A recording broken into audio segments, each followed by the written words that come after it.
Shalom Bapak Ibu yang dikasihi Tuhan, selamat pagi.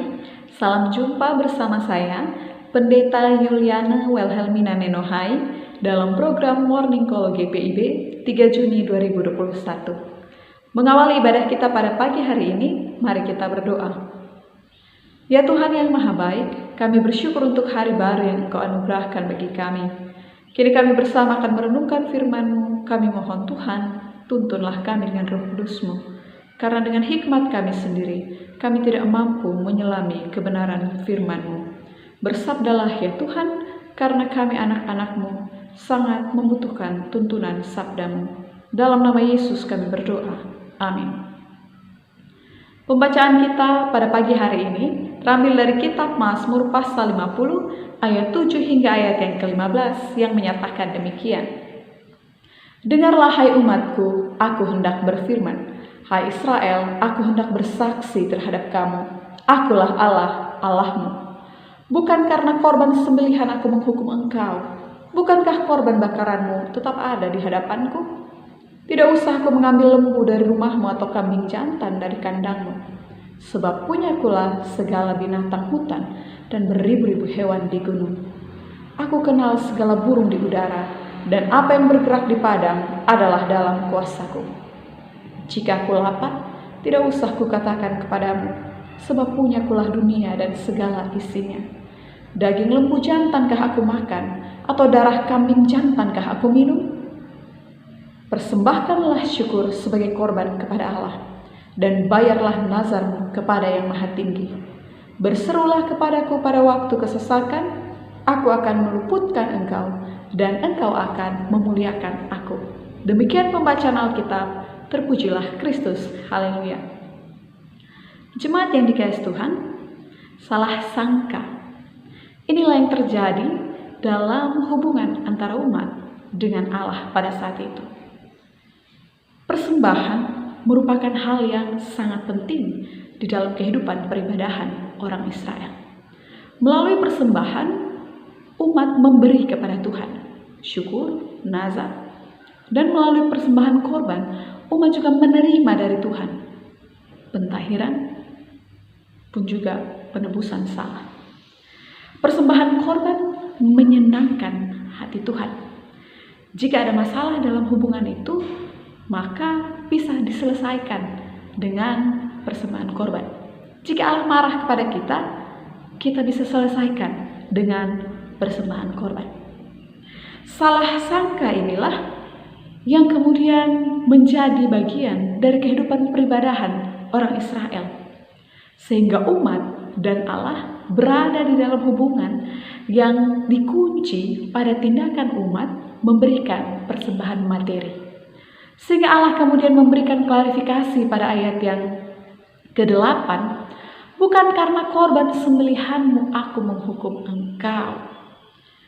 Bukan karena aku sangat membutuhkan persembahanmu. Bukan karena aku lapar dan haus akan pemberianmu. Hukuman yang terjadi bukan engkau tebus dengan kemudian memberikan korban karena aku meminta itu. Kemurkaanku bukan menyangkut kurangnya korban yang engkau berikan kepadaku.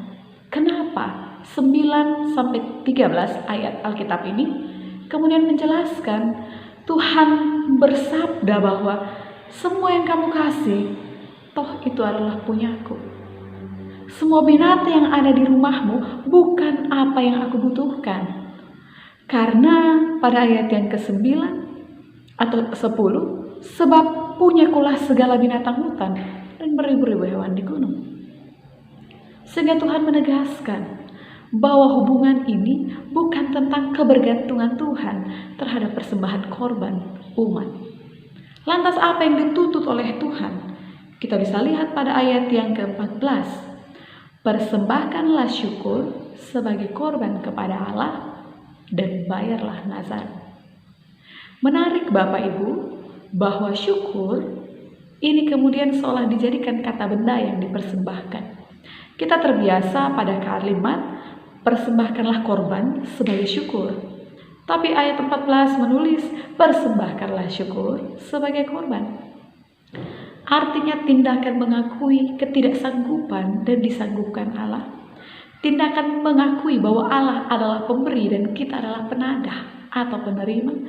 Tindakan berterima kasih, sukacita di dalam penerimaan yang diberikan oleh Allah adalah tindakan yang diperhitungkan Tuhan sebagai persembahan.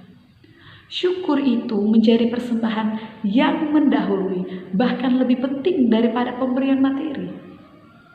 Sehingga jemaat yang dikasihi Tuhan, dalam ayat ini Allah menuntun umat untuk memperluas bagaimana mereka berpikir atau mengambil tindakan di dalam memberikan persembahan.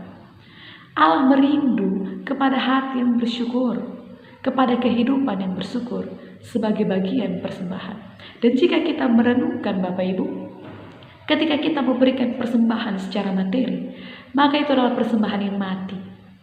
Kita berikan di kantong kolektor atau kita serahkan ke gereja dan selesai sampai situ. Bagi kita sudah bersyukur. Tetapi ketika kita mempersembahkan syukur, maka itu menjadi persembahan yang hidup. Kenapa? Karena syukur itu terekam di dalam memori dan hati kita, memori hati dan pikiran kita. Sehingga pada hari esok ketika kita mengenang kembali pekerjaan Tuhan, pada pekerjaan kita, kesehatan kita, pertambahan usia kita akan bersyukur.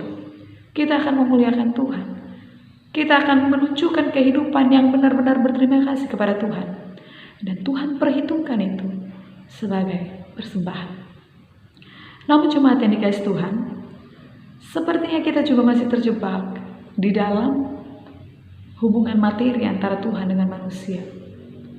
Terkadang ada orang yang begitu terbeban ketika dia tidak bisa memberikan persepuluhan. Bahkan ada orang yang sinis kepada orang yang tidak memberikan persepuluhan. Ada juga warga jemaat yang pernah saya jumpai dalam pelayanan di pos Pelkes yang tidak ke gereja karena malu tidak punya persembahan. Ketika kita terjebak kepada persembahan sebagai materi, kita bisa berada pada titik tidak bersyukur. Kita merasa kurang. Pendapatan ini kurang, bahkan untuk memberikan persembahan pun masih kurang. Atau sebaliknya, kita berada di dalam kelompok orang yang terbiasa memberikan persembahan. Persepuluhan menjadi potongan wajib bulanan atau potongan wajib pendapatan. Memberikan kolekte yang rutin, persembahan syukur dan lain sebagainya. Namun kita kehilangan jiwa yang bersyukur.